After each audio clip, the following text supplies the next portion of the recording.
Welcome to Bloody Good Horror, covering the best and worst of the horror genre since Halloween 2007. Listener discretion is advised.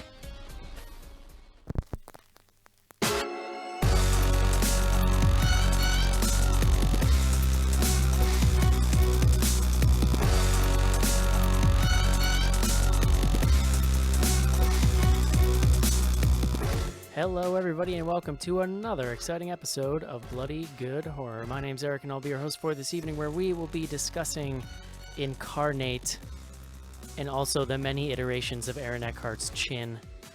Also maybe his fake long dirty hair, which we'll talk about. I'm the editor-in-chief over at bloodygoodhorror.com. Joining me tonight, first up, he builds bloodygoodhorror.com and maintains it. We don't give him enough credit for that. His name is Mark. It's really the maintaining that's the thing of it. Yeah. Well, it's not as flashy. You know. No, it's a very thankless job. That's right. Next up on the show, published author of horror fiction and co-host of the Instamatic, his name is Casey Criswell. Hello. How's it going, Casey? It's going good. Look, I got a t-shirt from my sexual prowess. I was gonna say I like your I like your Flash t-shirt. That was pretty good. Thumbs up to that. Last up tonight on the show, he's the business manager at bloodygoodhorror.com, coming to you live from New York City, New York. His name is Josh Nars. Home of one Donald J. Trump. That's right. President-elect. Yeah, it's basically United States of America. It's basically where DC is now, right? Like it's just the capital now. Dude, I can't remember if I talked about it on the show or not, but like Trump Tower is now being treated like the White House from a security standpoint, and Great. It's in the middle of fucking Manhattan. It's madness. It is really not a good thing for the city. Well, aren't they refusing to live in the White House? So, Well, yeah, she is. I don't know what the hell he's saying he's gonna do, but Hey, I mean, either way, now we have this memory of John and I staying in a hotel room together in the in a building owned by the president. oh yeah, I mean, it's such a sin because it was like one of my favorite hotels I've ever stayed at. Truly the most confusingly nice bathroom I've ever seen. Yeah. Hey guys, let's talk more about politics. No, we're just I'm We're talking about hotels. I'm talking Anyway. about really Tangential nice to politics. bathrooms. You know Like, what is that? that? You know what is scene in Gummo? what is actual good news in the dumpster fire of 2016? We are now back on YouTube. We are currently streaming yes. our faces live to YouTube. The Back in the tub. copyright trolls of the digital wasteland were vanquished. I like don't want us to get too aggressive about it because like it's absurd how Yeah. like little power you have in the universe of Yes. YouTube to fight back against people who put illegitimate copyright claims against your content. I mean, can you imagine what it's like to have a YouTube channel where that's your source of income and then they take it away? Yeah. It's great. No, it is cray. Yeah, Yeah, the but oppressed. we are back. That's We filed several counterclaims against said copyright trolls. They were after 14 days. It's not that we were proven correct. It's like they have a 14-day window to essentially like basically sue you. And like if they don't do that, YouTube assumes that the claim was made in error or whatever. Right. They're not going to stand behind it, and therefore they retract the claim. And all of the onus is put on you. So when the claim is made, they don't go, "Oh, how do you respond to this?" They go, "Hey, you can't stream anymore. Your whole channel shut down. By the way, you can also like do this." So Yeah. it I just will say that John deserves great credit for sending messages that are both sassy and authoritative at the same time. and like yeah. and studied like we've done it a few times now, so we have the legal part of it down. But No, well, I was gonna say the legal part they give you as like it's like a rubric, so you basically like fill in the like some of the other. I try. I, the undersigned. Yeah, no, that part they give you. well, So- no, but the idea that You didn't have to tell me that. I could have just gone on thinking that you came up with that. I didn't want to. but the idea that what we are doing is protected because it's criticism. It is a it's Well, and we've never used actual. and we're copyright, not whatever. using copyrighted material, which is the real Yeah, thing. I was gonna say. yeah. From day one, Eric has been somewhat sensitive to the fact that we do not use copyrighted material, which we used to give you a hard time that was like you were kind of like being overcautious. Oh, I was just ahead of the curve, brother. Yeah, no, here you are. Here we are, 2016. Yeah. So Who knew that paranoia would be in? Well, Donald J. Trump for one. Jesus Christ. We're coming in hot. We're all sorts of hot and Yeah. bothered about various topics. Wait till we get to Incarnate. Aaron Oh Eckhart man, just got me I all can't fucking boy. wait. got me all fired up. All right, what else we got going on? We're on YouTube. That's cool. John, you want to talk about the bonkers schedule for 2017? Yeah, I mean, we've like somewhat teased this, I think, in previous episodes, but I did just send this through to the folks, to the team here, via chat. We essentially we will have the option to see a theatrical horror film every single week, starting the first week of January through the end of March. That's as currently situated, and there are 3 weeks with 2 films. There's actually 2 open weeks, but both of those open weeks are come after a week with 2 films. So we can always Right. sort of like kick one to the following week. That is to say, hey, MoviePass, we're open to sponsors. So Yeah, we're true. jockeying for position. I am in the corner with a knife trying to defend Resident Evil and Underworld. It's if I have to choose between my babies, I'm not sure what I'll do. And I am arguing that we must force ourselves to watch Bye Bye Man, mainly because I suspect that Oh I my will not God, be available that week, and I cannot wait to listen to an episode. I chuckled Oh, to now myself. the truth comes out. Every No, I time actually I have no see that idea. poster, I just I pinch myself because I can't believe we live in a fucking world where a movie called The Bye Bye Man So came. I actually got the trailer. We were talking. I We were would like talking about it a little to before the show, propose but- I would like to propose something that I'm going to call the Schnars rule, which is that if you're not going to be here for the show, you are not allowed to have a vote in whether we do that movie. No, but I plan to be here for that episode. I would one up it and say the next time he picks a movie for us and isn't there, he's got to do an episode by himself. one man show. Yeah. It's That just would be him, an interesting him challenge. weeping quietly into his mic for 2 hours. That's Article 3 of the Schnars rule. So Yeah, I will say, not. 30-minute episode. I don't know about a full episode. That's too much. I mean, I'm at this point, like, for the sake of the meta BGH-ness, I'm fully on board with Resident Evil. Underworld, I just can't get oh, behind know. come Underworld. on, bro. But it's like I got that trailer too. I hadn't seen it, and I finally got it for this. And I legit have no idea what is going on The in war. Oh, yes. the Underworld universe. And I've seen like 2 of those movies previously. you guys don't understand. The war has raged on for centuries. but you're like, so is this brooding. the last one? But No, aren't they this- still talking about? So I know aren't it's they- the last one. if you Aren't recall, they still talking about half vampire, half werewolves? And If- didn't they do that in the last movie? if you recall, Well, my mother was a quarter werewolf. if you recall, the last one that we watched was like set in modern day, and suddenly they're discovered, like all the people found out about them, and then this one seems to be like a couple hundred years in the future. So it seems to me like this is a post-apocalyptic wasteland where humans are kind of gone, but these people are still fighting each other. I do I'm not shaking- recall that, just Yeah, I was FYI. gonna say I'm not shaking my head to say you're wrong. I'm shaking my head to say I don't remember any of that Also, let I us. just feel let like us- maybe I'd care more if I was either a werewolf or a vampire, because it would be like I'd have a little skin in the game, you know? Let us never forget silver grenades, the greatest shit. accomplishment of that series. I don't know. I'm I all mean, for Res Evil though. I'm kind of excited for that. yeah, if you hold a gun to my head, I'm picking Resident Evil, but I also really want to see Underworld. If you I wanna held a gun to my head, know- like Resident Evil or Bye Bye Man, I would go Bye Bye Man. Oh, That's just You me. just say See, bye Bye bye, Bye man, Man, and let them yeah. shoot you. No, John, so it's, I got the trailer for Bye Bye Man 2, and how can they have a stupid name like Bye Bye Man and you don't even get like some creepy nursery rhyme for it? it's the I last mean, one. maybe in they the s- will. It's Yeah, the we last, don't know that. It's the last one in the series, John. It's, you know what? Bye Bye Man's probably the last one in the Bye Bye Man. I need a little tiny drum set for rim shots. I like when John Yeah. is already laughing at his own joke as he's saying it. So I will say, because I'm sure we have to get to a movie review at some point, there is actually a Twitter question about which 2017 movie we're looking forward to the most. So Oh, take a look all at right. this list we've got and hold on to that. No, and we'll, So- Resident well, Evil. it's, That's it. but I did want to talk about the one trailer that I'd seen that I had not seen. It's a movie whose title I had on this list. I knew nothing about it other than it was listed as a horror movie. That is the Belko Experiment. Yeah. Yeah. So this is apparently sort of it's like a James Gunn production. He didn't direct it, but he's listed as like writer and producer, I guess, or maybe, I don't know, something like that. that sounds right.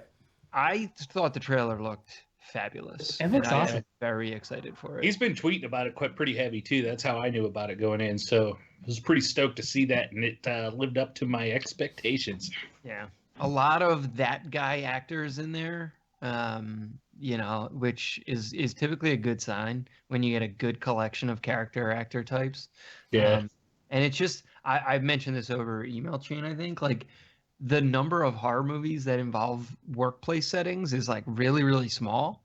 So You sound like someone who's planning to murder your coworkers. no, but it is. I do think it's interesting that like it's a place we spend a lot of our time, and It's true. no one has really. I guess maybe like people who write horror movies like don't work in offices. Don't have jobs.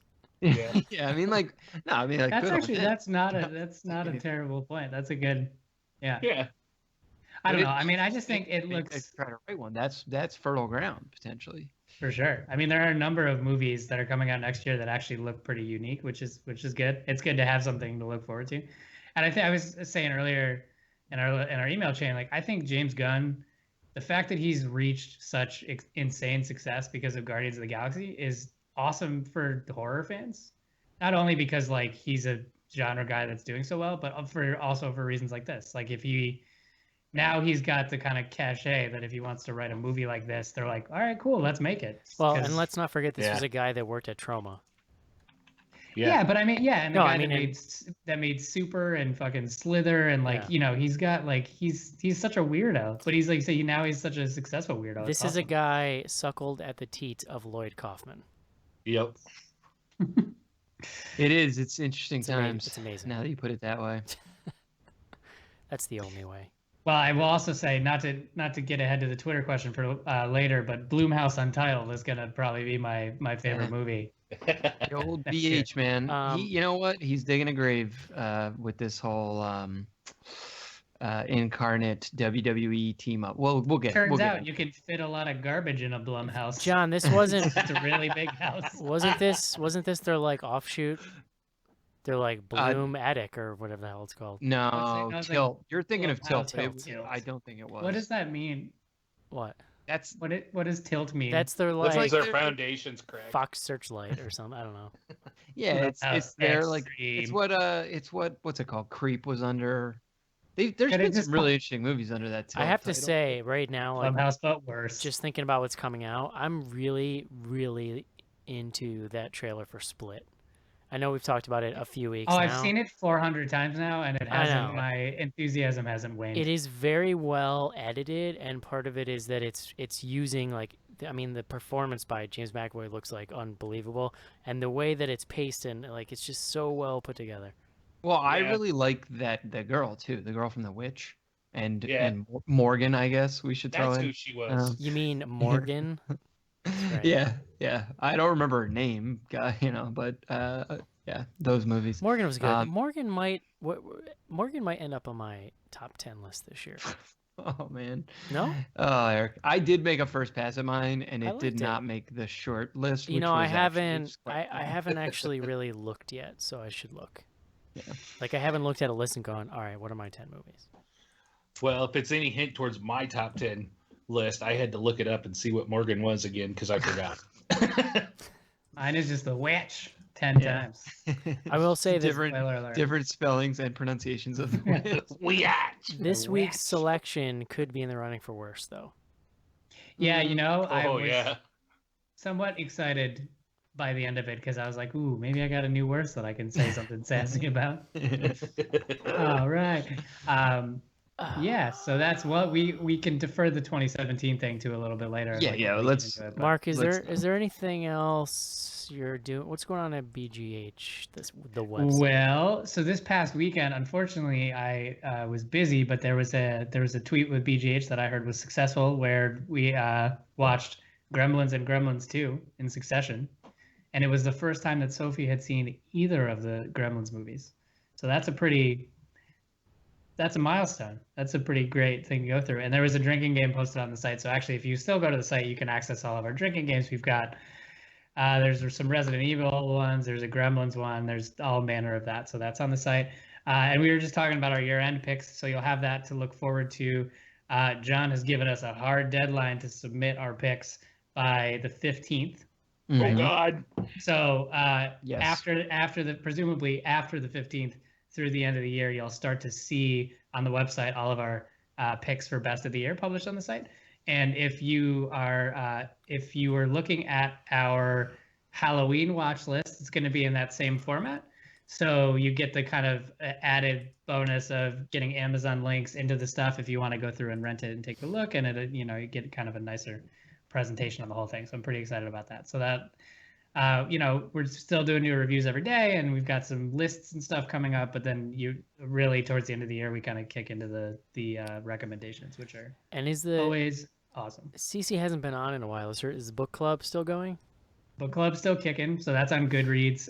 If you go to our site and just click on book club, you can get there, or you can search for Bloody Good Horror on Goodreads. Also, I don't think we mentioned this last show, but if you are a patron, if you're not a patron and you're interested in buying our brand spanking new ridiculous t-shirt, and if you want it on a t-shirt, you want it on a crew neck, you want it on a tank top, you want it on a coffee mug, you want it on an iPhone case, you want it on pretty much anything you could want it on. If you go to our site and click t-shirts, you can get to our TeePublic store. We're selling all of our t-shirts, including the Rat King Co. joint with Brock Lesnar and Candyman. Spaceballs. Mark, you're the telling me if I click on the flamethrower. link that says t-shirts, I can buy an iPhone case. Yep. Perfect. And I don't see any problem with that. I don't see. There's no. But you cannot buy a Tervis. That's SEO magic right there. Shit. Can't buy a Tervis yet. You can Yeah, make. like I You did. can. We looked. You can make a custom Tervis. If you want to make one, we'll give you the logo. It's true. Who's gonna We would do do that. this? Willie. So I'll Not- also not let it never be forgotten that you can follow us on Snapchat at BG Horror, and that is cultivated by one Joe BGH. So there you go. It's really just Joe's Snapchat, That's fine. but That's fine. but it's cool. He does Snapchat a lot, and you can see what Joe's been up to. Joe be snapping. Mm-hmm. All right, guys. It is time. Let's take a quick break so that we can review Incarnate. I was never a very good practical joker. So do you have any regrets? Garfield, maybe? Hey, this is Brian O'Halloran. You might know me from such films as Clerks, Clerks 2, Brutal Massacre. You're listening to BloodyGoodHorror.com.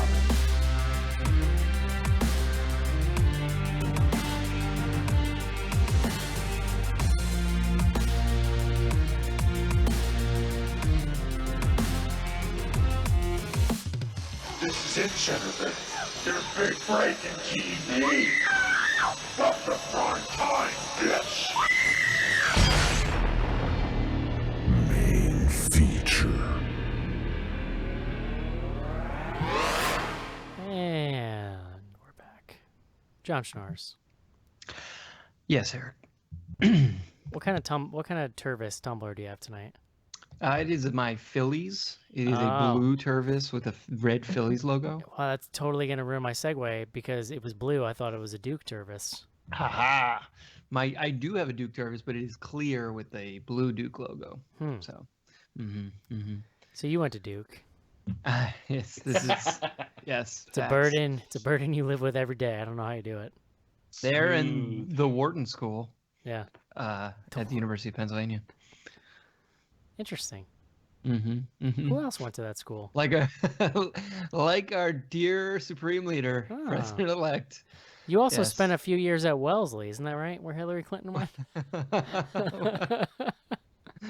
That would have been. I'm just that would've saying, been too John, much. it seems like you're awfully close to a lot of our leaders. Maybe there's a connection there that I could draw with an image with some hastily drawn text. Hova. I'm just saying, maybe you're Illuminati. It's You know? can neither confirm nor deny. Maybe. You seem awfully close to the halls of power these days, is all I'm saying. Oh God, I'm running away from them. In fact, but Yeah. Like, you could have a tin can out your window that extends into Trump's window right now. that would be sweet. Actually, I'm down for that. I'm just asking What the are you question. thinking about? I'm just asking the question, that's all. So, John, Yeah. Mm-hmm. all that is to say, of course, please bring us the word of the day.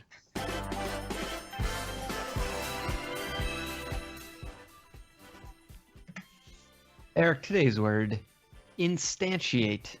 Oh, INSTANTIATE. that sounds made up. You know, it's not that interesting of a definition, but I'll give you it anyway. Represent as or by an instance. Yeah. Also, they give it a second definition here. Have an instance, be represented by an actual example. So instantiate, it actually comes from the Latin instantia. Oh. Which I think actually probably just means the same thing. It is, though, a synonym for one incarnate. Ooh. It's actually, I guess I would say it is a more generalized form or more generalized version of the word incarnate. Something you may have found in, say, a Google search. Listen, I did several searches.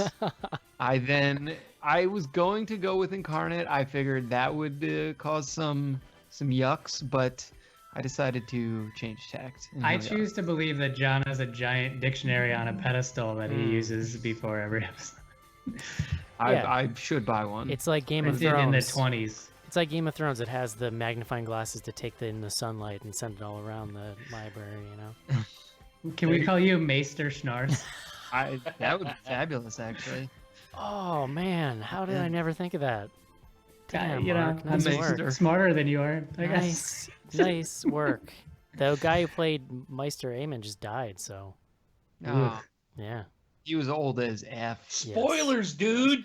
It came up in the morning meeting, and I said, oh, it's okay. He's already dead on the show. Rest in power, good Maester. Yeah. Oh, Lord. Hey, John. Yeah. Yes. Your word of the day is a great segue into you telling us about Incarnate. Whew. Incarnate is a feature film released in theaters, produced, as we mentioned at the top, by Blumhouse, they of all horror movies, and then also in conjunction with WWE Productions. So I think we kind of all headed into this with knowing it was a WWE film, and potentially we can talk about it, but maybe some hopes for what that might materialize into. What we probably didn't know is that director Brad Peyton was previously responsible for such films as San Andreas, Journey 2, The Mysterious something, The Mysterious Island, Cats and Dogs, The Revenge of Kitty Galore. Yes. He's done a lot of, actually those are most of his films at this point. In fact, he is currently working on San Andreas 2, and he's listed as the director of Rampage, the movie, which I believe is based on the Nintendo game or the arcade game. Oh man, that sounds great. So you've got that guy. I just thought of this. Maybe this movie got Linda McMahon the job in the White House. I'm just sure. Posing I'm not the sure the connection, but it's the WWE, John. Well, but do you think that Trump saw the movie? It was like, oh, shit, who's in charge of that? I love the movie. Fantastic movie. Yeah, it had all the best. It's incredible parts. So no one likes a Blumhouse movie like I do. Yeah, this movie stars Melisandre, the actress known as Carice Van Houten. It also stars Aaron Eckhart and Aaron Eckhart's chin. She's a witch. She is, in fact, a witch. There are a bunch of other sort of random people that are really probably not worth mentioning. The only other real character of substance I would say is Jake, who is a, I don't know, do we think like 11-year-old child, something like that. And the movie's really about Jake. He is possessed by a demon. Aaron Eckhart plays Dr. Seth Ember, who is himself an incarnate. And I think we're going to get into a little discussion of what constitutes an incarnate. Serious question. Was this based on a comic book? Because there was a certain level of like dumbness to like story stuff that I was like, this has got to be a comic book movie. That, sir, is an insult to comic books. Great. Yeah. I stand by my comment. No, what this was written by the writer who's quote unquote known for, based on IMDb, such films as Passengers, 10.5, which I believe is an earthquake film, and then a film called Dark Tide starring Halle Berry and someone I don't recognize. I've heard of that. It looks like a shark movie. Yeah, it is. So, yeah, that's when you say it had some dumb qualities to it. Like, I'm gonna point to a film called 10.5 and say, you know, there could be more, you know, of a relationship. You don't know 10.5's life. Maybe that's a great movie. 10 point, earthquakes are serious business, John. You shouldn't laugh at them. Listen, I've watched an earthquake film or two in my day, and I'm not against them, but, you know. No, so this movie, you know, really quickly, it is about this kid, Jake, who becomes possessed by a demon. We have Dr. Seth Ember. He is approached by a woman from the Vatican, who's on IMDb does not have a name it has the actress's name, but not the character's name, so I'm not even going to be able to give her one. This person from the Vatican approaches him and says, hey, like, we've sent like several exorcists in there, or people to perform exorcisms. People? And I guess they're called exorcists. Yeah. Too. Yeah. Right? Yeah. Like the movie. No, I'm going to go with Exor People from now on. Yeah. It's almost like there was a really famous movie called what they were called. But was that, all right, whatever. I'm not going to get into this right now. But so they, she's like, we sent a couple of these guys in. It didn't work out. We need you to go in. And we actually open with him. We see him performing his own sort of version of an exorcism on this sort of like portly Wall Street type, I guess. Is that a fair like thing to say about him? I might add sweaty, but yeah. Yeah. I mean, that was like kind of the look they were going for with him, is like kind of fat cat, greasy. Yeah, he was a moist stranger, you could say. So, but we see and what it is so Dr. Ember, he's sort of he is in his own way an exorcist, but what he uses is technology to exorcise the demons by going into the brain of the person who is possessed and sort of convincing them to fight back against the demon themselves. It's a sciencercism. Science. Yeah, there is a fairly substantial amount of mythology in this film for a film that is as thin as this film is. Yeah, which and like we could get into that. I don't know that it's worthwhile. But... I just want to know what your favorite color is, John. Yeah, that's fair. Because I got plans to make you a door.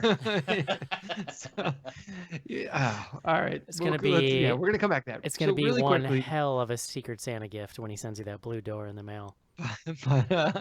But so Dr. Ember goes into this kid, or kind of goes to meet this kid, and the way they convince him to do it, and I should say Dr. Ember is in a wheelchair. So we've got Aaron Eckhart doing some real A+ disabled person acting, or like wheelchair bound person. I don't know what the right Schnars, do me a favor and just don't say that Dr. Ember entered the kid. No. He meets with the mom, and he goes to meet the kid. They get him to go. The Vatican woman gets him to go by telling him that quote unquote Maggie is there, or something along the lines of that. And what is sort of like slowly revealed is that Ember has been put in this wheelchair by a demon who attacked him by crashing a car headfirst into his and his wife's car, an accident that killed his wife and child. What a fucking jerk of a demon. A demon named Maggie. Yeah. Right. Well, no, the person who was driving the car was named Maggie. The demon, I don't know if we ever get the demon's name. Well, we also learned, Steve. We also learned, right, that he's always had this sort of like seeing ability, right? And that's kind of why he was targeted? Well, yeah, so the demon sensed his ability to commune with people who are possessed. We should say, he sees wet people. We should say that some of this is unpacked, as the movie goes, but we're like not really gonna worry about spoilers with this because we kind of just want to talk about how dumb everything is. First of all, there's almost no way to possibly spoil this film because like everything we've just told you is revealed in the first act, and like you can probably guess what happens. Yes. And But, you would be right. You could take 3 guesses to guess what happens, and the first 2 don't count. Yeah, it's yeah, I mean, so like I don't know that we need to get too much further into the plot because like it proceeds pretty Well, so linearly from there. I would So say. he becomes convinced after a few needlessly long scenes that it is quote unquote Maggie. He refers to the demon as Maggie because that was the woman's name that was possessed that ran into him. That was the woman's name in real life, but now he just calls the demon Maggie.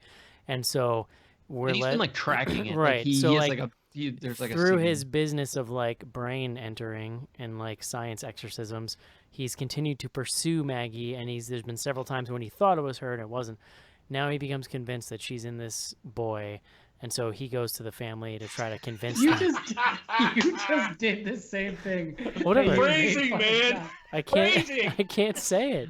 There's nothing else. There's no other way to describe it. She's just in that boy. So Get out of that boy. She's just in him. She's in there deep. So anyway, he goes to the house with his like Insidious style like underlings with all their dumb pseudoscience equipment to like go into the kid's head, and then the rest of the movie happens. They were Would you punks. say they were going further into the kid's head? Yeah, it was a little. It was very like the 2 guys from Insidious. I feel like We must go further. Except it was they took they were like punks. a very not gothic looking actress and just went to Hot Topic and tried to goth her up as much as they could. It's really funny. How many bracelets can we put on her without it making her arms look really short? Like literally the most stereotypical, like Hello Kitty and like striped socks. It was like ridiculous. So striped socks Some like on her stick-up arm. attacks the other dude had. Yeah. I don't know why they had to be goth, right? I mean, Yeah. if they were sciencey, they could have just been like regular nerds. I don't know why Aaron Eckhart couldn't take a shower. Well, I think like they were trying to. He was trying in to a be, wheelchair, dude. Come on. Yeah, but lots of people in wheelchairs take showers. They make Yeah, I those- know, but if I were in a wheelchair, I'd probably just be like, "Fuck it, I'm not." I think they were trying to make them appear like off-brand scientists, like they were going rogue. You know, they didn't care about your professional dress. Yeah, I mean, Serious question. How do you think he shaves in that little chin butt that he has? You mean in real life, not Yeah. in the movie? Like, how does he get in there? It's a good, very. I'm guessing he just he pays someone. You gotta do. You like you stretch it out, you know.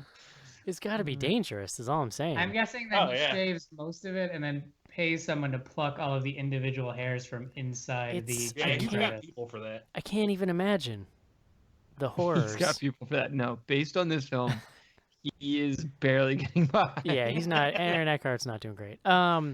Mark, Not swimming in incarnate money. Mark, Mark, was the very brief appearance of former WWE superstar Mark Henry enough to put this movie over the top for you? He is not former WWE superstar. He had a match on Raw this past week. He Oh. is still active. Crossover. I fucking love Mark Henry. He's awesome, and he's a perfect fit if you're looking at like the WWE roster and you're like, who would be a bouncer in a movie? Let's get Mark Henry. If anything, he should have been in this movie more. He is the world's strongest man. Like It literally. is weird to me that the WWE doesn't like try to. I'm not saying they have to like force these guys into these movies, Well, but like but the Well, so first they, like, the make first a little movie bit of they I space was for 'em? preparing a mini history lesson here. So they do actually shoehorn. They have these movies that they make where their wrestlers are the stars, and then on all Yeah. of the other ones, with the exception of the only, and I'm embarrassed to say this, the only other WWE Studios movie I've seen, which you have all seen, I think, is Oculus. which is great. And there are no cameos in Oculus, but the movies that aren't like that they aren't like, the wide release movies typically have a cameo from somebody. Because Yeah. I'm looking at the Wikipedia right now to confirm that I have not in fact seen. Yeah, another and the other WWE ones, Studios. tend to be more like straight to Netflix. Like the first one they did was that slasher that the Saska sisters directed. Or no, they did the sequel. I don't know who did Yeah. the first one, but Kane was like the slasher villain. Yeah, they do. See Yeah, No See No Evil. See No Evil, yeah. I mean, they've done a ton, right? They've done like Leprechaun Origins. They've done like all sorts of And stuff. they do. Did anyone see the one with Halle Berry where like it's about a girl who gets like kidnapped and she's in the back of the car?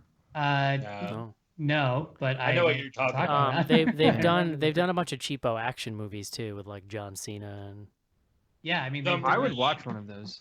They've done Yeah, I think I've seen The Marine, actually. three 12 rounds movies. They've done 3. 4 Marine movies. Like they've got their own little thing going on. So I mean, Since we just mentioned his name, I'm going to interrupt here and say, remember, John Cena's hosting SNL this weekend. That's true. It's very relevant. But in other words, I think they're branching out a lot and just trying to just make movies also.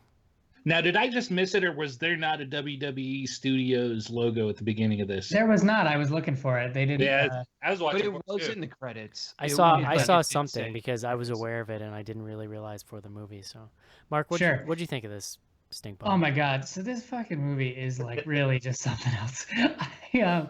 So for those of you who have not been listening for a long time, typically we record around midweek. And we often refer to our email chain that we have going on. I didn't see this movie until 8 p.m. last night. It's currently Wednesday night. I didn't see it until 8 p.m. Tuesday night. Everyone else saw it over the weekend. So I try not to read the email chains to not spoil myself, but I like can't help myself. So after reading everything you guys said, I went and saw this movie, and I kind of appreciate it now because it's so ridiculous that I feel like it's going to be awesome to make fun of. But when you're watching it, it is such a chore. Like someone, and I'm going to steal someone's thunder, they described this movie, I think it may have been Eric, as The Ring but boring. Or not The Ring, sorry. The Cell but boring. Yeah. Yes. And that's kind of what it is like you have this like amazing premise to I don't know, amazing maybe. Amazing is strong, but okay. You have a unique premise to play with, right? You're doing this like interdimensional thing. It's like kind of a different approach at going at this possession angle. There's certainly potential for it to be like over the top in a fun way with from the premise. There's the lead in to the credit sequence is exactly what I thought this whole movie should be. It's like really kind of out of nowhere and a little bit silly and a little bit campy, but pretty fun. And it just uses up all that goodwill immediately. And you get plunged into this crazy, I think we should talk about all the different like rules of this world and all this shit. And they spend so much time trying to build this crazy world and none of the time trying to make a movie that's like interesting or scary. It was like someone like came up with this idea and was like, yeah, this is very complicated. Here's all the really interesting rules. And then they made it into a movie and forgot to make the movie like actually fun. Well, that's what's weird about it is it's very much not a horror film. Like, and so that's what in the beginning, especially led me to believe like, oh, they're going for like a wacky kind of vibe, but then it doesn't do that either. It's just like so middle of the road. Just for me, it stops just short of being so bad it's enjoyable. It's just like so bad that it's bad. Yeah, it's this is the least number of jump scares I can remember in like this type of movie. There's 2. There was one that was like super egregious and just like an angry. It made me like angry jump scare, and then but after that, like there's not even tension. Yeah, there's legit like we can get to it, but. Just close the door. Just close the door to the bedroom. There is no point in this where I was at all like my body temperature increased above like bare minimum. I will say like a final note in my thoughts on this to start is that these movies, even like the worst movie has moments where you can kind of suspend disbelief, and I never fully got into this movie. I could only approach it from just how just ridiculous and kind of and pretty terrible it is. Yeah. Casey. So I am not going to differ at all from Mark. This movie is very dumb. But to carry on from like what he just said, there's nothing in this movie that pulls you in to say, hey, there's some good stuff in here at least. There's not a single moment of that. Actually, I take that back. There's one moment of that, and that is the title screen, where they give us Incarnate and big ass block and big ass outline letters. It looks something vaguely. They got music playing behind it. It's kind of like Cabin in the Woods' title screen. Yeah, or didn't Insidious do the same type of thing? I think so. Which was also Blumhouse. I'm a huge fan of loud title screens. I just want to put that out there. Dude, the first Insidious. That was like my favorite part of this movie. The first Insidious, I almost peed during the title screen. Mm-hmm. Yeah. It's like. You guys have seen Funny Games. I think Funny Games is probably the loudest title screen I've ever seen. Anyways. But I think the most important thing, like Mark said, this movie is a chore to get through. Just because there's nothing, you cannot suspend belief on anything in this movie, and they don't even try to get you to do that because they give you no depth to anything whatsoever. It's It's not even paint by numbers. They like just painted over the numbers. Yeah. It's bad. Yeah. It's real bad. John Schnars. Yeah, I mean, I totally agree with these guys. I don't have, it's funny because Mark sort of said that the opening sequence had sort of a campiness to it. And I actually agree. And that's what was like kind of drawing me in. I don't even remember what about it specifically was campy. It might have been I think this is before the opening or before the sort of like opening title card. It isn't all the stuff with the kid, right? Happens before they give you the title card. Do you guys remember? I believe so, yes. No There's idea. a moment where the mom is like joking with the son about like, do you want to eat spaghetti or spaghetti? And it's like such a bad joke that I'm like, wow, that is like, they must intentionally be going for sort of like ridiculous with this whole thing. And then What the fuck is wrong with that kid before he got possessed that he laughed at that joke? Yeah. There was, Mom, we're poor. Yeah, but there's like several moments where you're kind of like, oh wow, like this movie is like next level kind of ridiculous to the point where it could be like silly and funny. And then as these guys have said, like the life drains out of it so rapidly. I would actually posit that the life drains out of it the second Aaron Eckhart appears on the screen. Yes. And it just never responds from there. There's no part of this that is like even tolerable after that. I'd go a little farther. I would give it a little bit farther and say it started to drain out the first time he showed up in the wheelchair with the dirty ass wig. Yeah.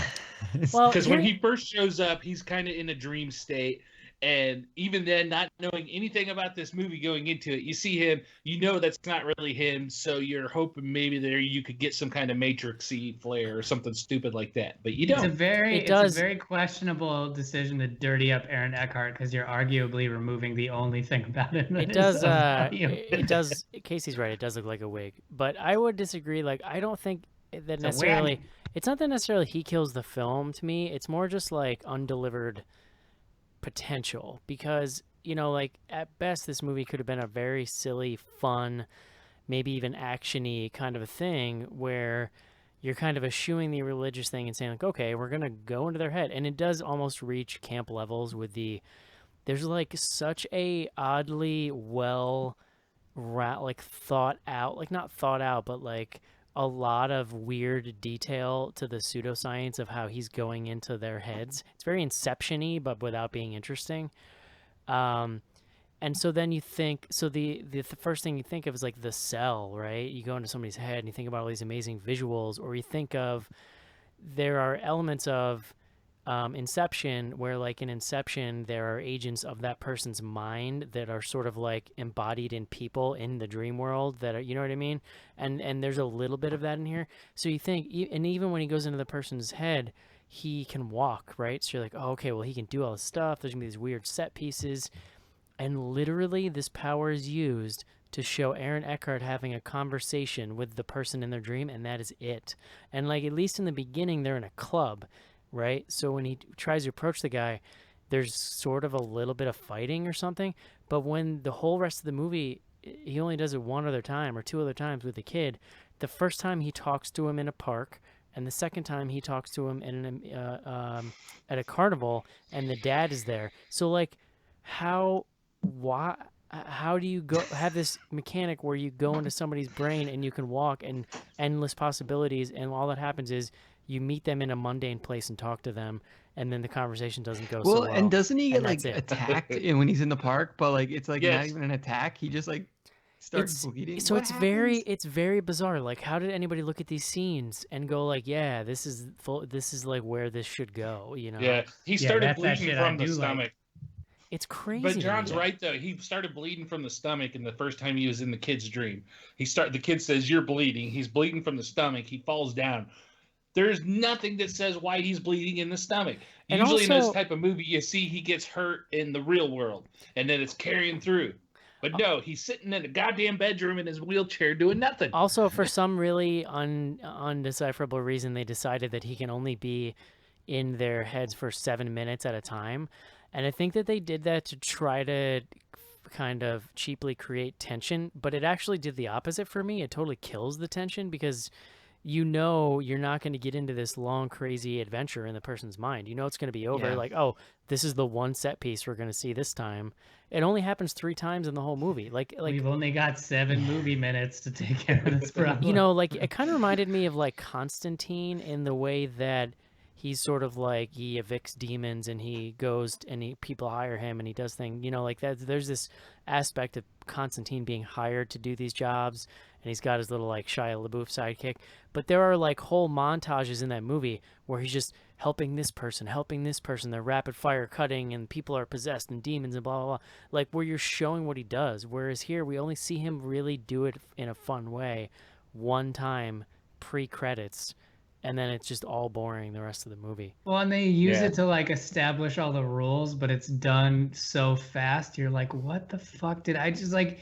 So it goes from this establishing sort of before the credits with the kid, and the demon is transferred to the kid, and you get this like really cool, you know, as we talked about, this like loud ass title sequence, and then you get into Aaron Eckhart's world of exercising these demons through people's minds, and you are introduced to like so many things at once. It's like time stops, and that's not your friend, that's a demon girl in a club, and then they're running away, and he's like, think of your favorite color, and then a fucking door appears and they go through the door, and then he's like, jump out the window, that's how you get away from it. And that all happens in about the time it took me to explain it just now. Well, and you so, missed like, the part as though a where viewer, the you're door. like, what the fuck am I watching? What just happened? Well, it's That's still like so it's much still information. totally.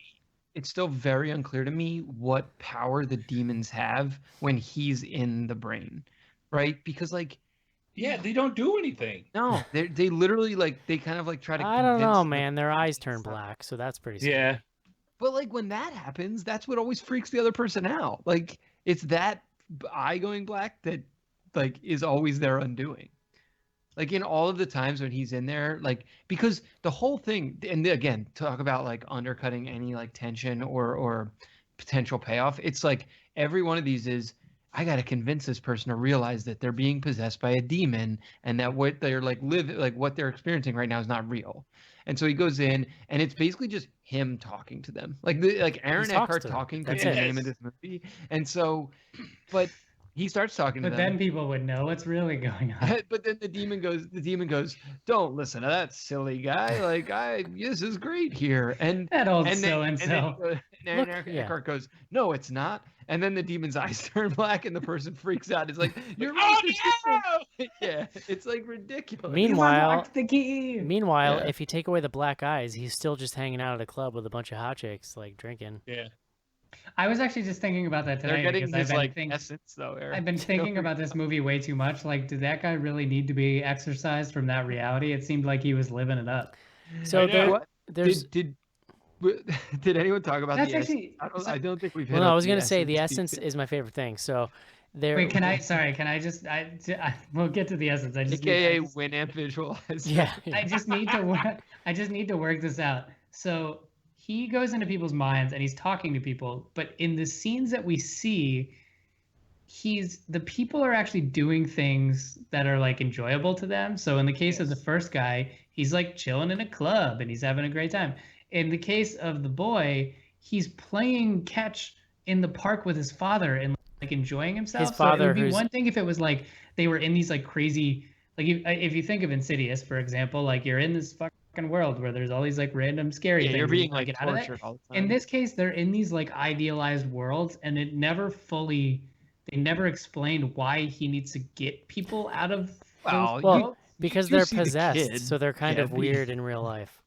Like Yeah. they kill In people. real life- That's in what it real is. life, But they don't, I they mean, everybody else knows that, but they don't know that. They're like living it up. They're That's having a wh- great time with their demon friends. so, but that's what it is. They kill people Real in real philosophical life. problem, Marcus. There's this uncovered. hilarious thread Guaranteed. where there's a hilarious thread where like back in the real world, these possessed people are treated like Weapon X, like the most dangerous thing. You can't be around them, but yet they're kept in rooms not tied up, and several times they exit the room and then stop to have a discussion about how dangerous he is, and the doors like open behind them in the background, and also Yes. he wasn't tied down. And that's after they showed us the other priest had his possessed demon in like a 12-inch thick vacuum packed In like window that he couldn't break through. He had him in like a Magneto prison, basically. Yes.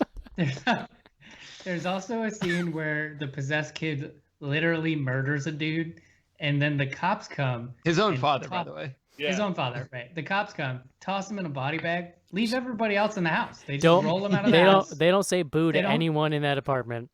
And they still don't close the fucking door. No. It's like a video game. And they like left- some and they left the door open. Some NPCs just show up to take the fucking body away, and like nothing else happens. Oh my god, they left the door Oh my open too. God. That's the best part. So in the midst of all this, when Sorry, Aaron, you got to talk about the essence. I'm sorry. when I Aaron, interrupted your no, essence, it's but I'm fine. just so excited. It's fine. They left the door open. When Aaron Eckhart like goes in the dreams, he's got this whole like medical contraption stuck to him with like tubes and like what do they call them, like IVs and stuff, because you can only be under for 7 minutes, or like because the drug puts you near death so that you can get on the unconscious plane. So then, but after 7 minutes you die. It's 7 minutes. No matter what the circumstances, it's 7 minutes exactly. Like literally, you will die at 1 second, and that's it. So the guy's there ready, and then if Aaron Eckhart hasn't pulled himself out yet by jumping out the blue window, then this guy cracks the drug.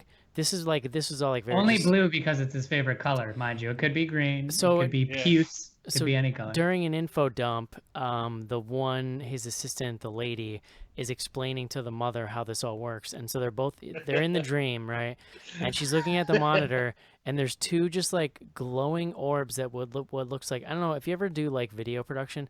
There's lots of websites you can go on there and just make animations and upload them, and other people can buy them like stock stuff. But it's always the laziest shit. It's always like, I turned on 2 presets in After Effects and like hit export. Here's this thing you buy for $100, and that's what it is. like Literally, it's like John's thing of like the Winamp visualization. It's like It really whips the llama's ass. it's the cheap. It's the cheapest looking glowing ball thing, and he goes, "Oh, that's his essence." And then there's little black swirlies in it. And she goes, "You see the black? That's the demons." But you're taking missing his essence." you're leaving out the important part. Their essence or their aura is their personal Wi-Fi hotspots. Right. It's like everyone's a hotspot. Oh yeah. Electromagnetic pulses or That's something. why I was convinced this was a comic book, because they just take such a deep dive on that stuff. I was like, there has to be source material. Like, where is this coming from? Right. It is Maybe insane. it is. I should say. I don't know. There are like the fact that we have just barely scratched the surface of the rules that exist in this world, and I think the fact that we can remember it is remarkable. I think the fact that we're talking about it is pretty but man, like what the fuck? And then there's a part where he goes to this priest guy who's got one of these demon monster things trapped in one of the Magneto cage or whatever it is you call it.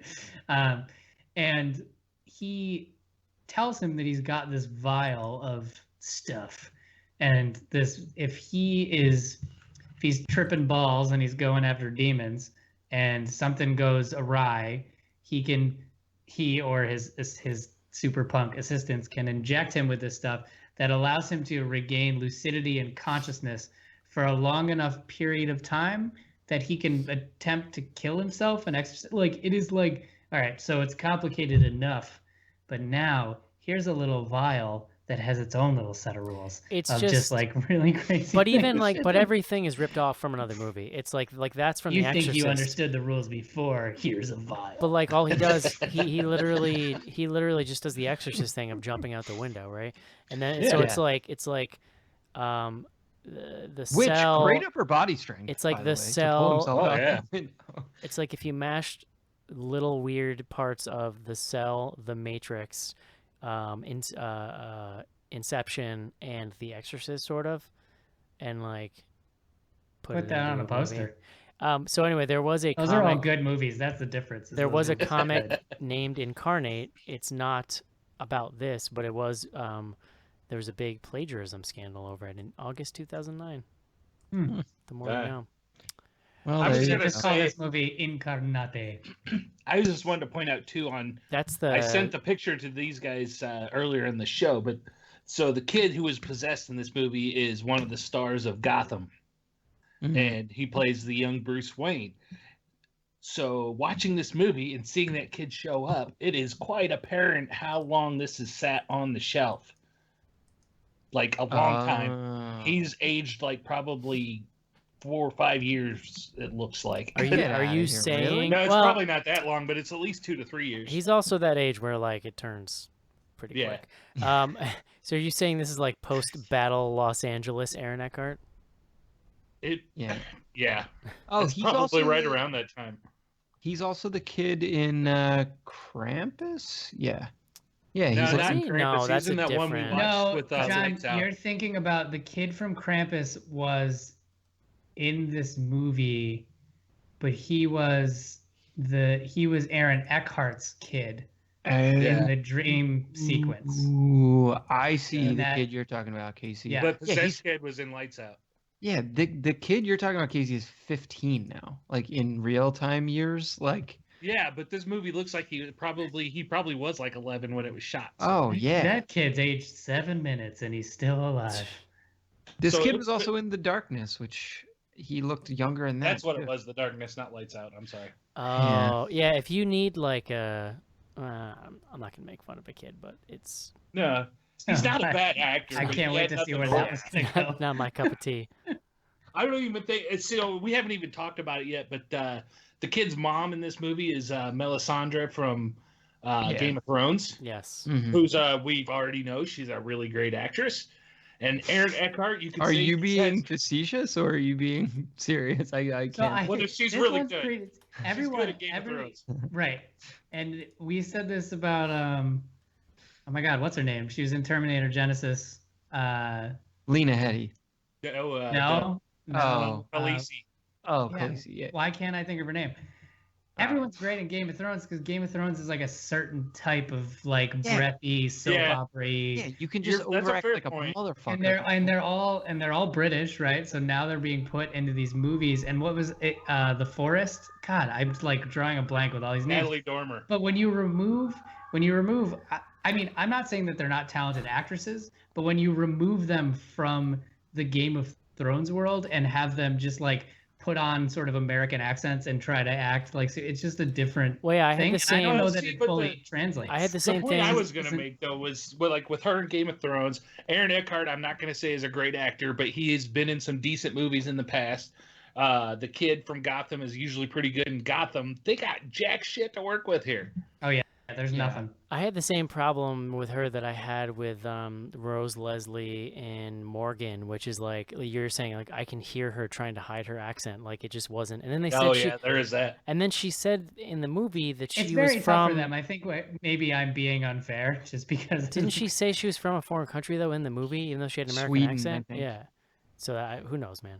I don't know how to I mean, unpack all that. yeah, I don't think she's a great actress. I mean, whatever, she's fine. On Game of Thrones, she's good. Again, I think Mark hit on it, but the like Aaron Eckhart, I don't know if he's ever actually been good. I think with a good director and a good script, like you can get good performances out of professional actors. Yeah. which Well, these and- folks are all professional actors for sure. Aaron but- Eckhart in a Batman movie is like comic book campy, right? In a way that's appropriate. And in this movie, if he was directed and written to be comic book campy, he'd be great. But instead, he's like just very gruff and serious, and it is Yeah. like it's just not.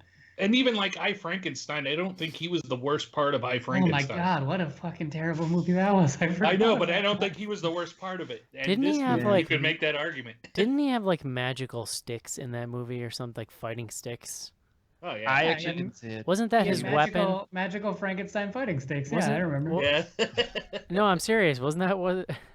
I'm not making fun of you. I was Yeah, just no, making. a no, joke I think about it the was fact that magical Frankenstein fightings. That That's movie. really in the movie. That It's movie a real was thing. might be my favorite Aaron Eckhart movie.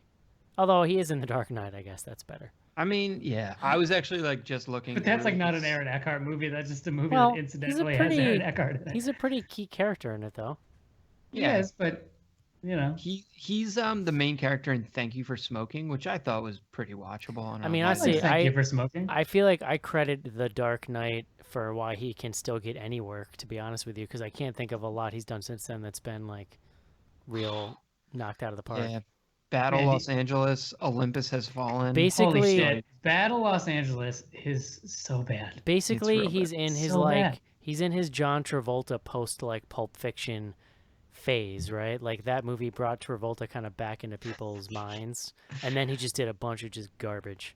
But this is where I think, and you guys were just saying it, like as like the fourth, most important actor in a film, he's fine. But like if he's literally driving a film Yeah. and he's driving it from a wheelchair But with like weird Listen, hair that's he's- like not been cleaned, like it's very strange. Honestly, like Yeah. he's fine. It's the script. Like no one would have been okay with this. Well, and the directing. Like I let's mean, not he let the was director fine off in the the- hook for a second. He was fine in the dream sequences, but honestly, I can't even tell you exactly why, but he was really distracting in that wheelchair. I mean, this movie is insane. I can't, the more I think about it, the more ridiculous it is that they came up with, and also this movie's short.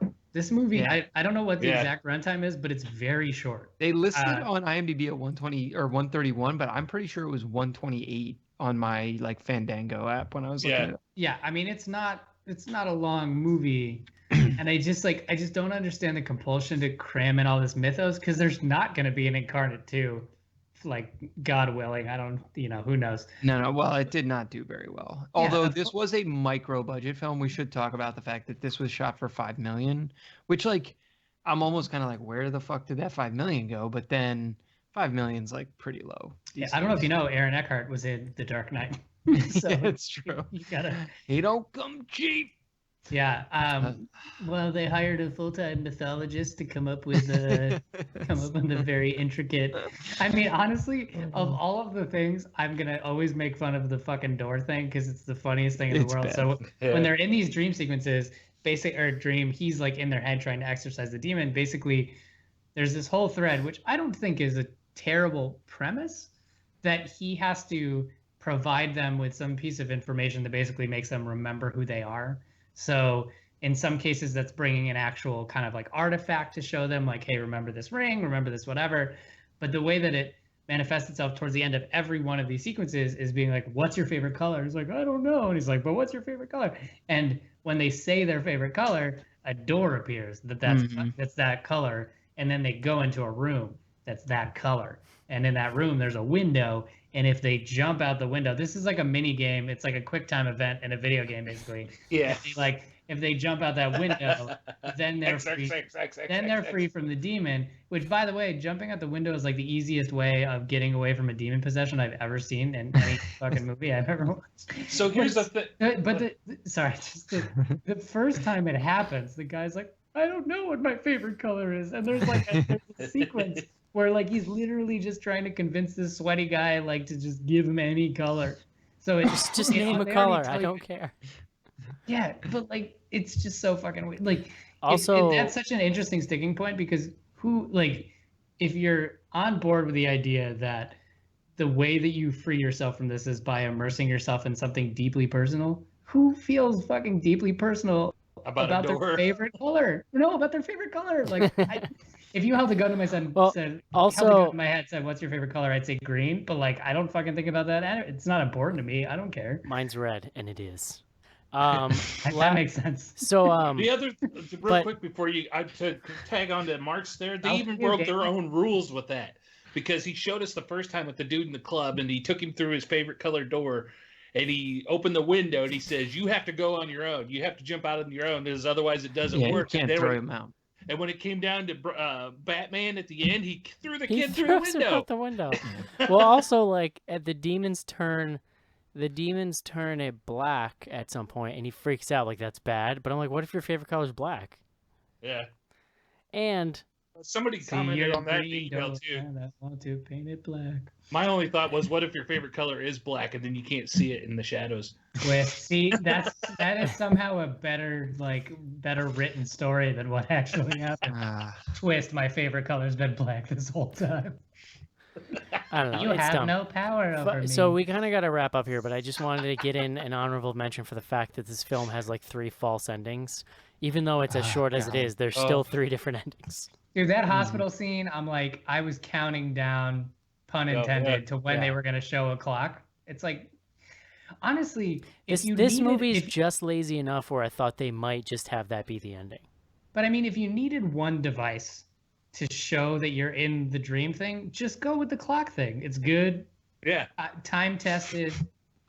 It's not original by any means, but it's like, you know, that's fine. But you got the fucking clock and the black eyes and you just all this. I mean, this movie's just fucking insane, really, when you think about it. It's just, I don't even know how this sort of thing happens. But to go back to Mark's point, too, with that false ending in the hospital, Aaron Eckhart got everything he wanted. He got his wife and kid back. So if Aaron Eckhart would have showed up to get Aaron Eckhart out of his possession dream, why would he want to leave? Yeah. He had what he wanted. Maggie. Can't let Maggie win. Right, like literally nothing bad is happening to you, and he was just going to commit suicide anyway. Yeah. Right? Yo, I got to get out of this dream just to commit suicide already. Jesus. I got to get out of this incredible dream where I have, yeah, exactly. Mark, one last thing. I tweeted about this, but one of the things that drove me the most fucking nuts in this movie is that one of his little lackeys always calls him boss.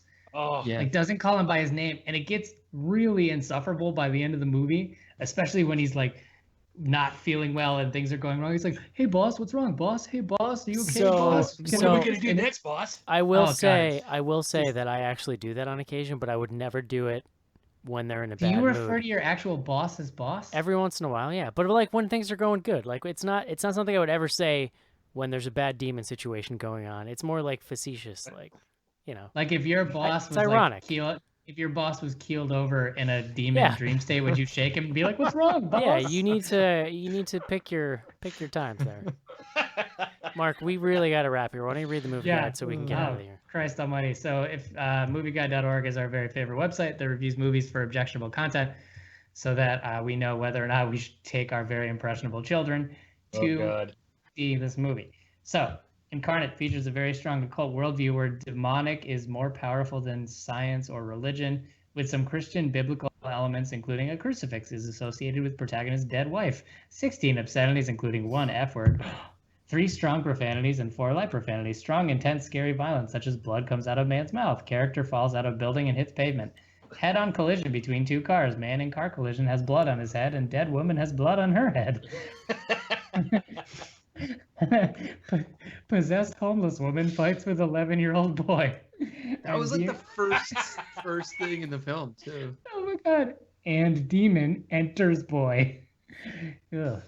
And not wrong. And then possessed boy snaps woman's neck to kill her. Scary demons talk through people they possess. Man fights bouncers in a bar. Man in wheelchair knocked over. Possessed man tries to stab man in wheelchair but stabs himself deliberately instead. Demon possessed man catches on fire after protagonist makes him swallow a crucifix. No depicted sex, but a couple light comments and content, such as character mentions another character visited strip club. Hello. 2 different men sit with women at 2 different bars that are visited. What? Sitting with women? Oh, Christ. They show their ankles. No nudity, alcohol use, and 2 visits to bars. No smoking or drugs, and Demon taunts good guys. Demon takes advantage of boy's desire to be with his father, and Demon eventually wins, though a child is saved. You're so mean, Demon. So mean. 2 people go to bars might be my new favorite movie guide. 2 people go to 2 different bars. Would you recommend this, Mark? Fuck no. Casey? Absolutely not. John? Yeah, not even for like a good bad Not watch. even for funnies. Yeah, for no. funsies. Yeah. Don't even. All right. I agree. Let's take a quick break and do some fan mail.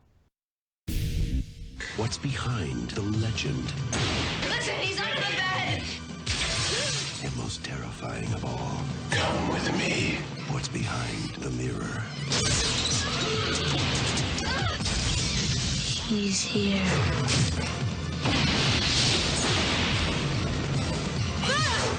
Candyman. You don't have to believe. Just beware. This is Jeremy Gardner. I'm the writer, director, star of The Battery, and you're listening to Bloody Good Horror.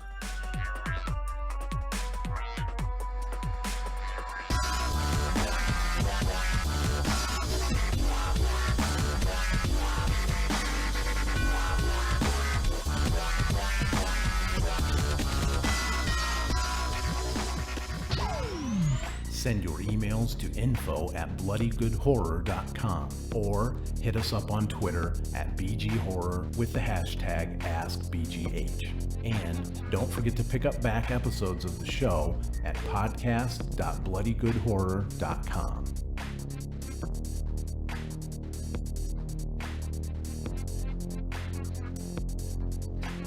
And we are back. Back to do fan mail.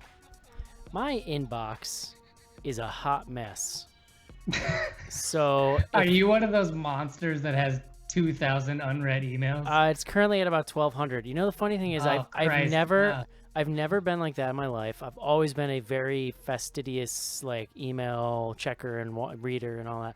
But like something about the volume of BGH email over the last couple of years has just become like completely untenable. So we set you up with some filters, man. It doesn't matter. Yeah, that folder I only look at that folder now for like fan mail. So anyway, the point of all this being, if you've sent fan mail recently in the last month and you haven't heard on the show, try resending it because I missed it, most likely. If it happens again, then I'm just not reading. And perhaps if you marked all as read, you wouldn't have this problem. All emails would be new emails. No, because what if I miss something important though? It's like I can't. There's something I'm incapable of doing that. Also, in Gmail, I'd have to do it like in every page, right? Of like 100 emails, I'd have to just keep going down and hitting. Is there any way, Schnars, for me to just see all my unread emails at once? Because I don't think that's possible. Yeah. No, it is. Well, you can do a search and do is unread and is colon. Let's table this discussion, huh? No, let's actually get into some email etiquette. Anywho, this is from Daniel. info@bloodygoodhorror.com is the email address to send to get lost in my inbox forever. Hey guys, a new patron over here. I'm currently working my way through the catalog of classics. I just wanted to say thank you for being an awesome group of guys and gals, Cece and Sophie, and getting me through the boring hours I spend at work. I work in a retail store in the stock room, and I play your podcasts out loud so often that my work friends now recognize your voices. Ugh, is that the guy talking about beer again? Congrats on such an amazing podcast. Definite ugh there. Congrats on such an amazing podcast. I'll be watching the live stream. Also, Joe, hurry your ass up and deliver my t-shirt. PS kidding, PPS not really. Thank you, Daniel, for becoming a patron. We really appreciate it, and we're glad that we can help alleviate the drudgery a little bit. Always. And all t-shirts are en route, unless you literally signed up like in the last like week. I may not have done the most recent, but yes. This email was sent 48 minutes ago, so. Oh, well, depending on when you signed up, you know, it should be on its way. Yeah. I think John deserves a tiny round of applause for being the greatest elf. Also, I'm confused. Weren't we supposed to do some shipping on our end? Did that just not happen? We can discuss later, but okay. Yeah, it didn't. John knows that if he asks us to do something, it's not going to get done. We were totally going to do it. info@bloodygoodhorror.com is the email address. We're also on Twitter at BGHorror with the hashtag AskBGH. And of course, if you're listening through back episodes of the show through the Patreon app, hashtag BGH Classics. Yeah, so unfortunately, we do not have any new BGH Classics, but that was a great plug for them. So if you are listening and you hear something you think is funny, tweet it with the hashtag BGH Classics. And also, if you can fit it, include the episode name or number so that other people may go back and hear all of the long forgotten gems in the 10 years of this podcast. Almost 10 years. Oh, God. Where has the time gone? We are also on Twitter with the hashtag AskBGH, where if you want us to ask or answer a question live on the air, we will read your tweets. This first one. This is a good one. It's a big heady one. This is from Nick Allman Scott. What is your most anticipated horror movie of 2017? Oh, we discussed this a little bit pre-show. We did. Right now. Yeah, the one that we didn't mention, I was saving it for this question because Mark did give us a slight heads up. Mine is Get Out. which is the Jordan Peele written and directed okay. joint. Yes. That looks real good. That movie looks bonkers. So just to give, like, I mean, this is a cop-out because I'm not going to actually answer this question, but Split looks great, right? We've already talked about Split. A Cure for Wellness, it gives me like kind of Shutter Island vibes. I don't fully know how super horror it is or if it's like a thriller. That looks really interesting. Get Out, I mean, obviously, like, I'm a huge Jordan Peele, huge Key Peele fan. I think that looks great. And we talked about Belko Experiment, which looks awesome. So, I mean, that's why I just named 4 or 5 movies, and there's 52 weeks in the year. So maybe it's not going to be 2017 might not be an amazing year, but that's a lot of promising stuff. I hope all that stuff. That's way ahead of where we were coming into this year. Yeah, I think so. I mean, I agree. So, I'm honestly really excited for Kong Skull Island. I thought that trailer was awesome. Yeah, that's good. I'll definitely watch it. I'm in. Do any of us know anything about Amityville: The Awakening? Because we do not. No.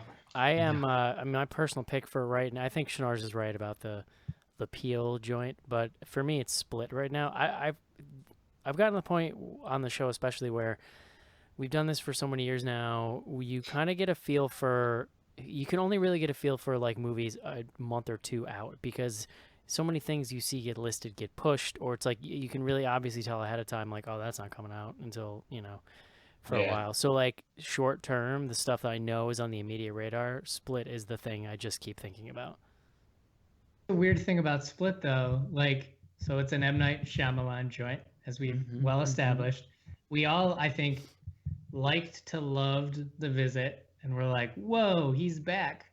To me, Split could go either way. It could, I agree. It really could. Totally. I agree, but he's riding the upwave with goodwill on my part. So no, for sure. And I mean, honestly, premise-wise, seems really cool and really interesting, and it seems like there's going to be some great performances. So I'm excited, but I would say maybe I'm like cautiously optimistic about it because I just don't want to open myself up again. I just don't want to get hurt. Yeah, I've been teetering on that one too. I think the trailer's really good, but for the same reasons. I mean, I'm hoping it's going to end up being another Visit with some really crazy gags that go on in there and some shit that's going to leave you like, oh God, they didn't rub that dirty diaper in that kid's face. That kind of so jokes, So I'm hoping for that. I mean, honestly, I think it looks really solid. So if I had to answer, I would say Split, but also Get Out. And also the Belko Experiment. I don't know. 2017 looks good. I'm optimistic. I'm feeling good. There we go. Next one is from Death Rabbit 3K. What's your guys' favorite Christmas themed horror movie? For me, it's not the holidays until I watch Silent Night, Deadly Night. Black Christmas, or Jack Frost, or like Santa's Sleigh. I like the dumb ones. I really love Santa's Sleigh. Yeah. I'm going Gremlins. Gremlins easy. I'll tell you my least favorite, and that's Christmas Evil, a movie which I find completely unwatchable. You know what's weird? I still haven't seen Santa's Sleigh, so I feel like I should probably watch it. I'm sure I would love it. Yeah. Dude. It's Goldberg. Love is. Oh, I'm familiar with the Goldberg. Dude. You need to watch Santa's Sleigh. I'm interested to revisit Krampus. Yeah, Krampus. I thought Krampus was pretty good. Krampus was really good. I have friends now who every time I see them... He's recreating Krampus in his neighborhood. Oh, yes. I actually just saw that for the first time about a month ago. So, Krampus. So I'm looking forward to revisiting it for the holidays. Yeah. I have friends now who hated Krampus so much that every time I see him, they're like, "Oh God, that movie sucked." I'm like, "No, it didn't. It was supposed to be funny. Get the hell out of here." Well, that's what I was so excited about it, and I would say that it was such a not normie friendly movie at all. It didn't exactly live up to my hype, so I'm excited to see it a second time because I feel like I'd probably like it even more. I'd like it more a second time because I didn't have like super high expectations for it. Yeah. Cool. Next one. My cat glows. Why isn't the BG Horror Crew doing a live review of Hairspray Live? I was gonna watch when Fox did the Rocky Horror one recently, but then I just missed it. Yeah. Same here. Then you had other things to do. I was talking to my wife. I really my wife about never. this recently. I'm so fascinated by the audience for these live musicals on NBC. Because I tried watching a little bit of Peter Pan and it was fucking terrible. It's not. It was I so think bad. I think that was the bad one. It's old people and women. It's not confusing. No, I actually. It's the audience for like network TV in general. Oh, I saw the one for what was it, Oz or Return to Oz? No, The Wiz you're thinking about. The Wiz, whatever it was, fucking some Wizard of Oz thing. It was actually not bad. I thought it was pretty watchable. All right. Like I didn't see the whole thing. I didn't like sit down and watch it. It was like on TV and Mark, I was passing through a room. Mark, Allison Williams is a national treasure. Okay? I mean, I'm not anti Allison Williams. Okay, let's put that out there. No, I don't all right. know. But we're not like. Are you a musical person in general? Because I'm not. Like, you can get me to watch like a Sweeney Todd, but I'm not running around like singing musicals in my head. So I'm not the audience. That's my point. I tolerate to enjoy musicals. I'm not mad at a musical. If there's a good one, it's it's good. So Peter Pan is the problem. Is that what we've established? It was Peter Pan. It's just not the format. I actually saw it and thought it was fine, but I have nothing to compare it to. Yeah, your Allison Williams goggles on. I can proudly say I haven't seen any of them. And I would even consider myself a musical guy. There you go. I was in Joseph and the Amazing Technicolor Dreamcoat when I was in 7th grade. Okay. Nice. I know theater deeply. All right, last one. It's from Danny JPEG. Can we talk about how every horror movie uses from the producers of, despite the fact that they're produced by 10 plus people? Yeah, it's such a BS thing too. Like, you just kind of know what a producer does. Like, it's the argument that in any way influences the quality of a film is really silly. Think about the namesake can have a positive impact. No. Yes. No. All right, fine. We can agree to disagree. False. Eric, but I'm not saying. I think that they could have a negative impact, but like the idea that you're telling me that this person is going to make this movie great, tell me who the writer and the director are. That's what I want to know. Sure, but I think the argument is like if the writer and director are like no names, unless but the producer has other films that they. Here's an exception. Here's an exception. Experiment. Here's an exception. Like but literally an example. But that's we don't know if it's good or not. No, but that's the exception of a guy like James Gunn, who you know and trust, who in the case that he is like going to personally curate this stuff. Okay, fine. But when you just get the blanket no names, you get from the producers of Insidious. That's like hot BS that you should stay away from. I think there's a difference. I think that's what the tweet is about, right? And it's very if we think of the namesake of the House of Blum himself, he's produced 40 movies in the past 5 years. Yeah. In theory, if only because they happen to be a part of his company. Well, so it doesn't mean a ton to me. Unless, like, the less producers there are, the more that it means. Like, if you think about someone like James Gunn producing a movie, to me, that means a lot because James Gunn is a quality director and it's very honed in on that. But with all these movies, like from the producer of Insidious, there's 40 producers on Insidious, so it could be anyone. And we talked about it a lot when we were reviewing the Saw movies. I mean, there's fucking 30 Saw movies. And 100 producers among all the Saw movies. Yeah. So a producer of a Saw movie is not really an important. Well, I think it all boils down to how hands-on they are in their producer role. Because like James Gunn wrote Belko Experiment, and he's shown a lot of involvement. That he's been involved a lot on, like if you follow him on Twitter and stuff. But like Eli Roth has his name slapped on shit, and he didn't have anything to do with it. But here's the other like important thing about these people we're talking about is they're already directors. Like, a director who then becomes a producer is a much different beast than a person who is just a producer, in my opinion. Yeah, that's a good point, too. They kind of know from, what they're talking about a little more. They know what they're doing. Yeah. They're not just glad-handers. Yeah, do you have a thought to let out? No, well, I wanted to go back to Blumhouse. I do think, and we sort of talked about this, I think, at the top, or I may have started to go on a rant, but...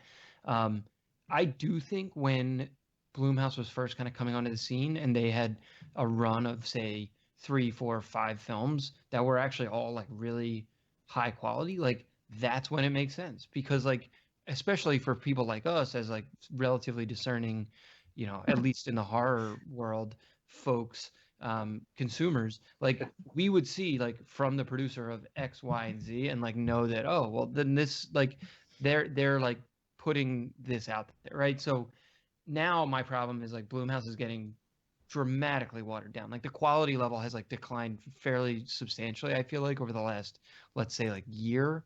And so, there is that risk. I mean, that's why you put from the producer of, right? It's like it's all about trying to tie back to that cachet that's been developed, right? To that credibility. And like when you start undercutting it, that's when you're gonna have problems.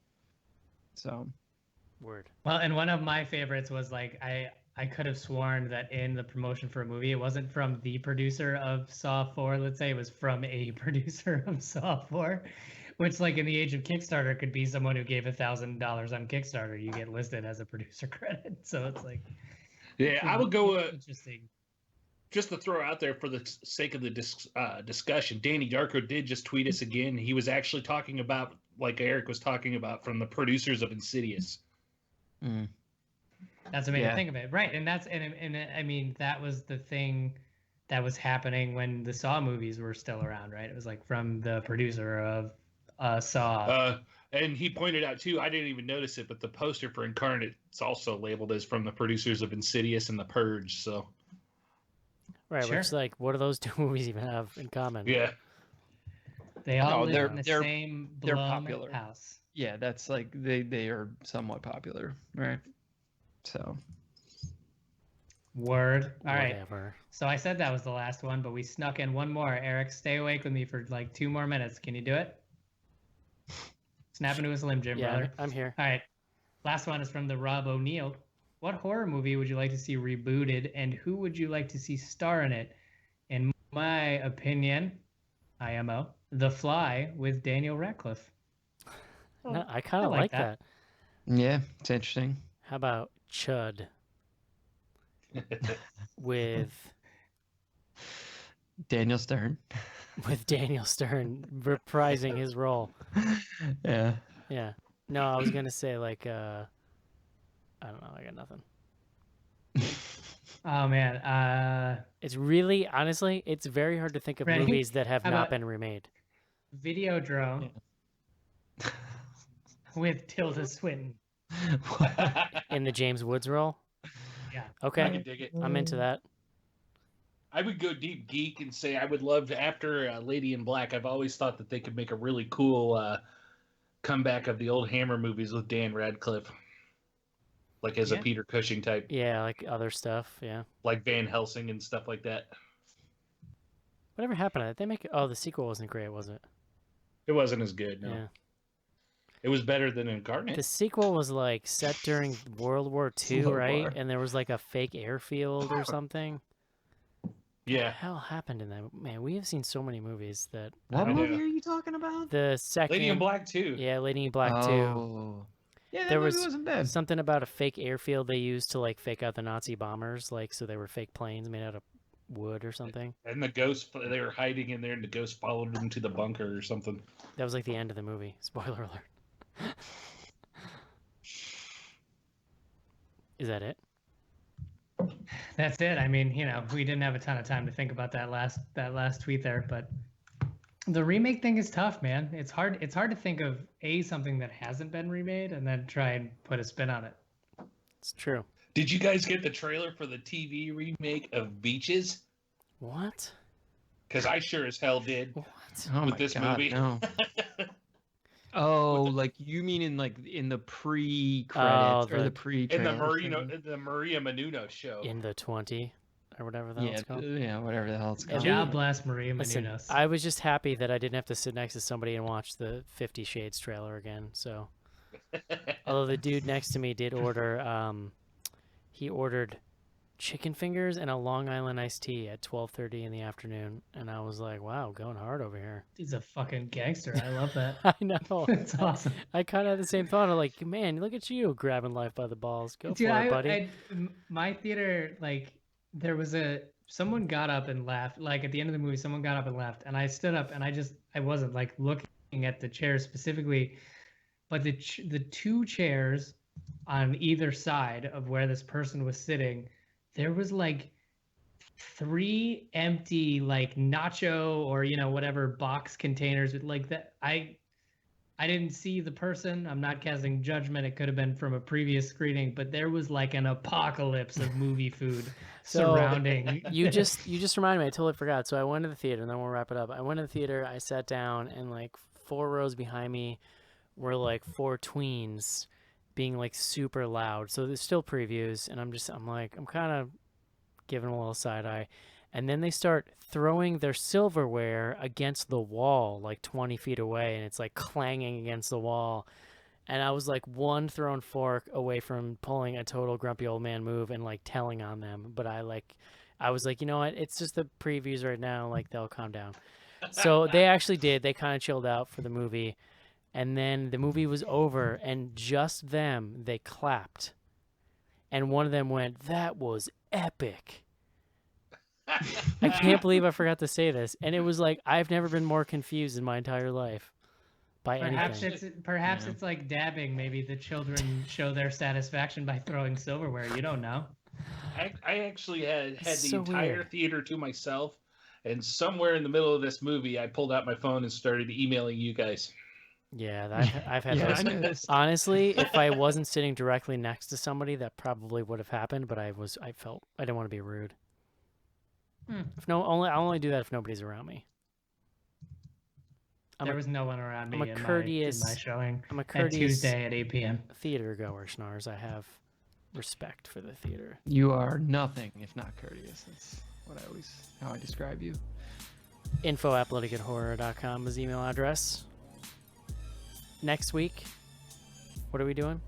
Likely the monster. We didn't confirm that with each other, but I do think that's where we're gonna land. I'm in. Cool. Mark, what should people check out at bloodygoodhorror.com? Oh my God, everything. We got a new list going up this week. We got reviews every day. And then after the 15th, you're going to start seeing our year-end picks going up. Yeah. Uh-huh. Mm-hmm. Get it. Word. Also, if you want to get back episodes of the show, check us out. Patreon.com/bloodygoodhorror. That is also where you can figure out how to stream us live on video in 1080p now. That's a new thing every single week. Get excited.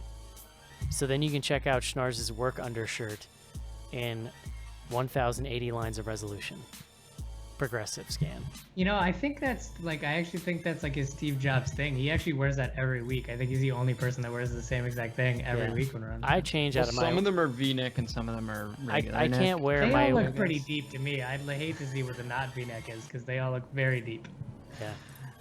I think that's like a J-Lo dress that just is a V straight down sheer belt He's buckle. got some double-sided tape holding things together there. All right, guys. That's going to do it for Incarnate. Hope you enjoyed the show. We'll talk to you next week.